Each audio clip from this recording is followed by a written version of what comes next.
Have you ever known someone who just simply could not be happy for other people? Let me see if I can maybe give you an example of what I mean. Have you ever known someone who, when you attempted to share something with them about a moment in your life, a moment that was particularly exciting or something that you'd been working for, something that you'd been praying about, wanting, hoping for, desiring, when you attempted to share that moment with them, that thing that happened for you, rather than their response being one of sharing that joyous moment with you, their first instinct was to somehow turn the focus of that moment from you onto themselves somehow. I actually once overheard a conversation between two people when one of them was finished sharing the news about a new job offer they had been given and they had just received.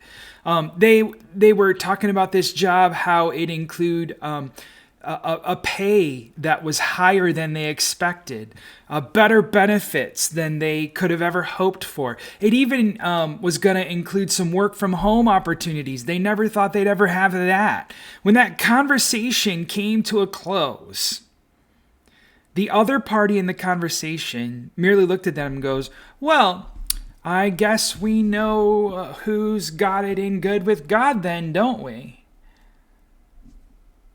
There are people who, no matter the situation, no matter what is being presented to them, they will always turn the conversation towards themselves.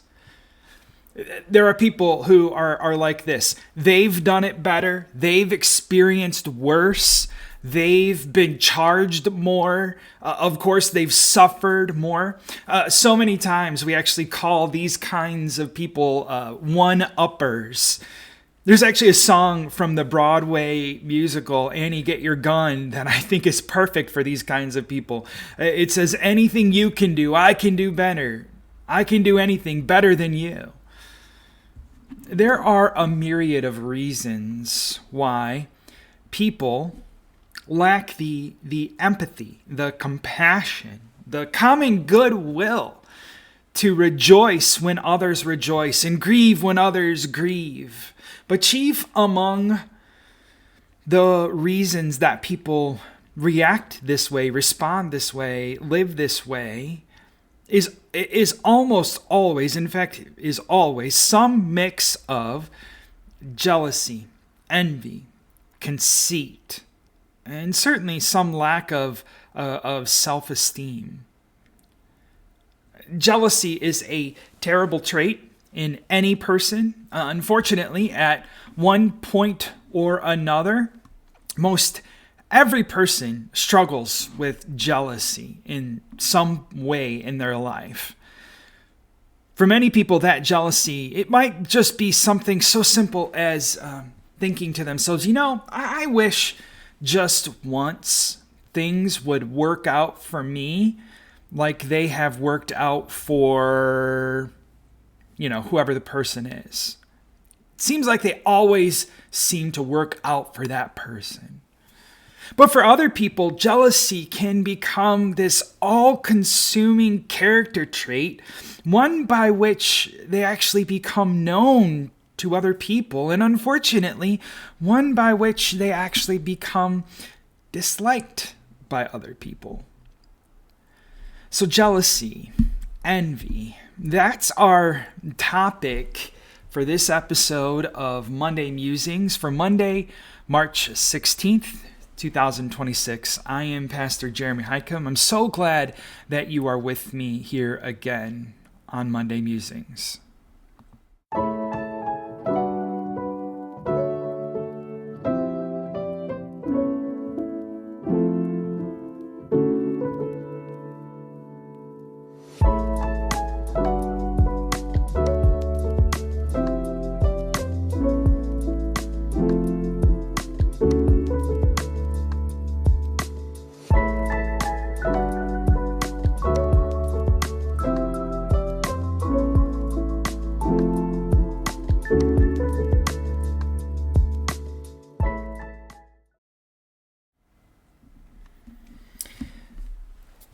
There's, I think, one sort of major problem with jealousy.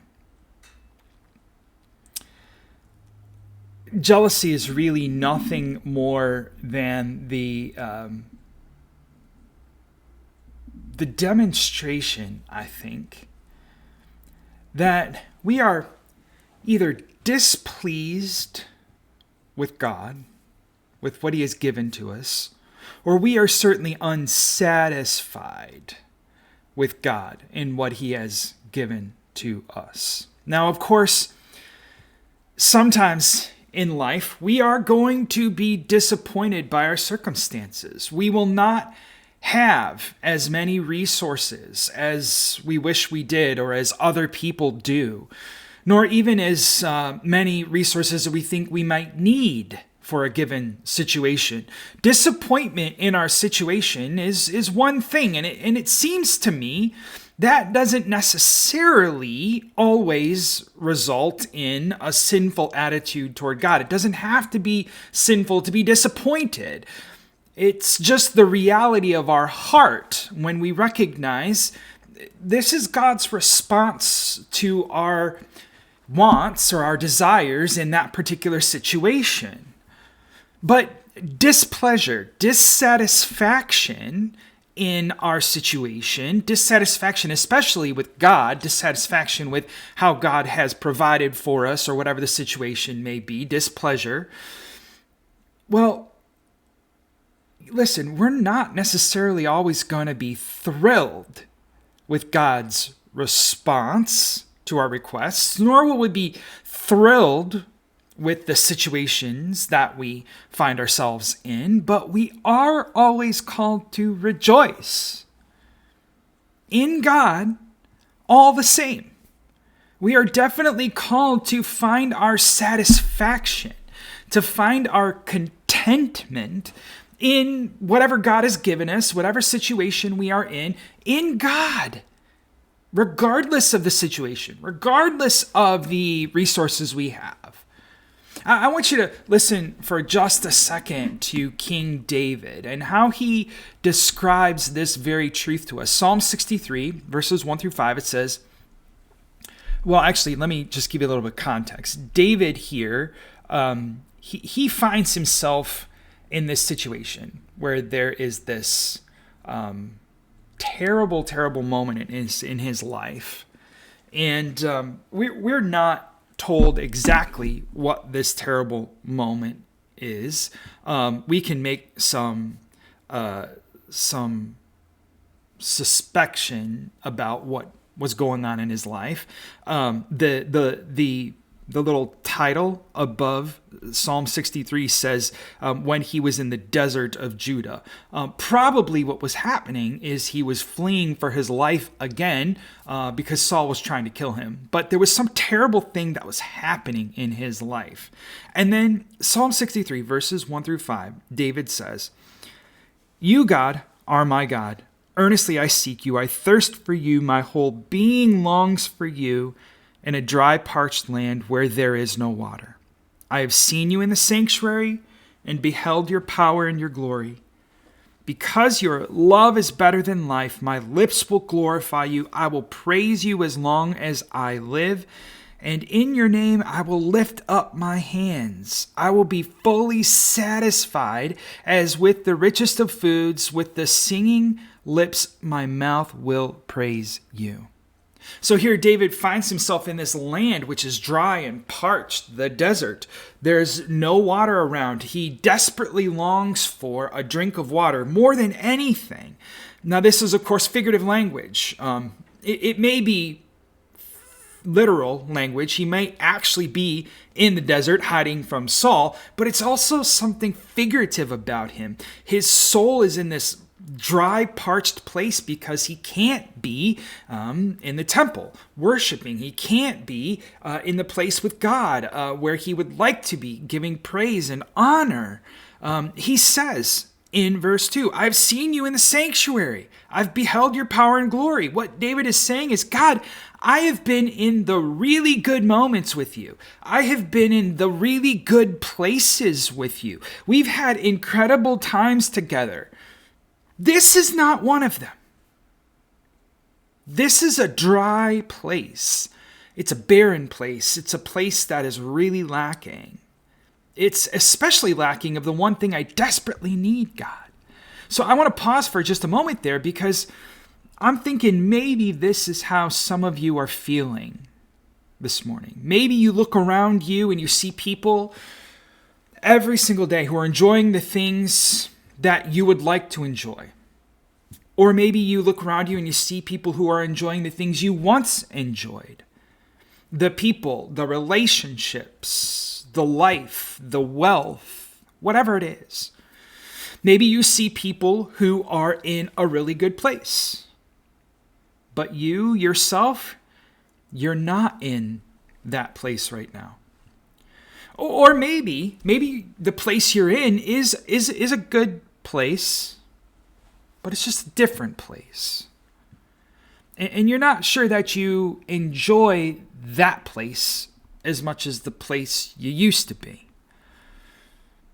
It's hard not to be jealous in moments like that. It's hard not to see people who have exactly what you want, or people who are making relationships in the way that you would like to be making relationships, or people who are having friendships where you would like to have friendships, or the things that you once had but you don't have now. It's hard not to feel some kind of dissatisfaction about your situation. But let me remind you how King David responded to God, even in the midst of that moment when he remembered how good things once were, how things once were, and how things are so dry right now. Verse 3, he said, because your love is better than life. Because your love is still better, he says. I will praise you. My lips will praise you. I will praise you as long as I live. My hands I will lift up to you. I will be fully satisfied as if I have the riches of foods. I will sing with my mouth to praise you. Yesterday, here in Northern Illinois, we experienced some seriously strange series of weather situations. In the morning when we woke up, it was relatively warm. A little light mist gave way early on to some sunshine, a little bit of sunshine. By the time we began our morning worship service, we had this light rain. By mid-afternoon, there was thunder, there was lightning, heavy rain. The rain was so heavy for most of the afternoon and evening that my wife, my son, and I, we had to spend much of the evening mopping up water that was seeping into our basement. Now, we've only lived in our home for a little over 2 years. It's not a new home, but when we purchased the home, we were told that the basement had been completely waterproofed. And we planned to use the basement as extra living space, so this was critical to our purchase of the home. During the inspection period, before the purchase of the home, we actually received a fair bit of rainfall. There was no water. Perfect. Well, here we are 2 years later. We have water. Not crazy amounts of water, but significant enough amounts of water to impact the way in which we use the space from time to time. I have friends who have recently purchased homes in relatively the same area. No problems whatsoever. Some of those homes, of course, are new construction homes. Mine is not. Some of those homes are completely redone. Mine is not. So as I'm mopping up water last night, I have to admit, jealousy began to creep into my mind. A lack of satisfaction with my situation quickly became my reality. Displeasure with the people who sold us the home absolutely crossed my mind. But as I stood there, as we all stood there, holding towels against the basement wall, God gave me these words, and I spoke them, and my wife reiterated them confidently. It could be so much worse. Why does jealousy happen? Why do people become jealous? Why does jealousy break apart relationships that were once strong and faithful?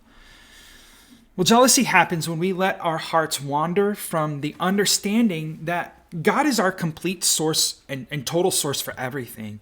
If we understand God as the source of all things, that God gives us exactly what we need as we need it, there's never a need for jealousy. We can trust that no matter how our situation has unfolded, no matter how our sinful, worldly, human hearts may be feeling, we have exactly what we need for every moment. And even more than this, in the moments of want, as Paul so beautifully called them, moments of want, the moments where it seems like we have too little, we do have this promise that God is even in that moment providing more. We can always trust God for the increase.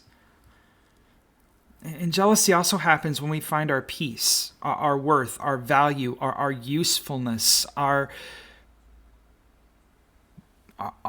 worthiness in things other than God. So many times, I think as people age, there can come moments of jealousy towards people who are younger, more able to do things, more able to be of greater use to other people. Those who have reached an age where the body doesn't quite work the way that we want it to, or that it once did.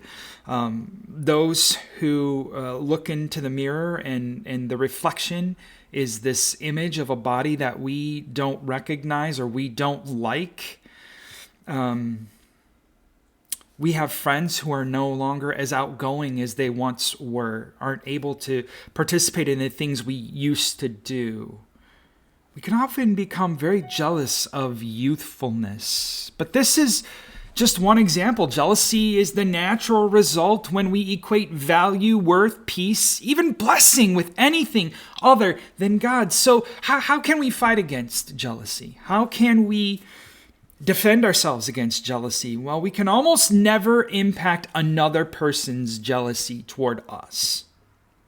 We can almost never impact another person's jealous feelings. That requires willingness on their part to adjust their perspective, to reset their satisfaction into God completely. But we can always address our jealousies. For example, Psalm 16:11.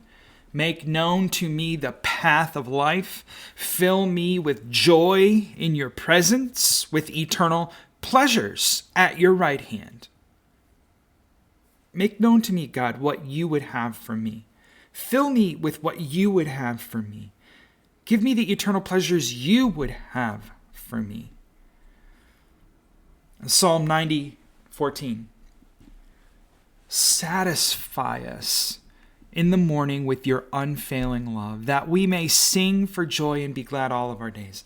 Every morning, as you wake up, ask God to satisfy you completely with your situation, with what he is doing in your life, with how he's moving and working, with the promises he has for us. Don't ask him to make you be satisfied with just staying where you're at. Help him to grow you, to move you, to change your situation. But ask him to help you be satisfied for today, for that moment, that jealousy wouldn't creep in for you.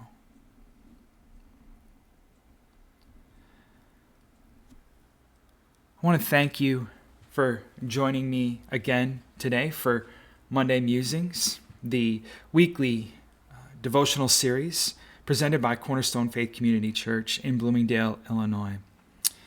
If you haven't taken a second to click that subscribe link, we'd love for you to do that. That way, anytime we go live for our worship services or we drop one of these episodes of a podcast, you would be notified and we can participate in life together with you.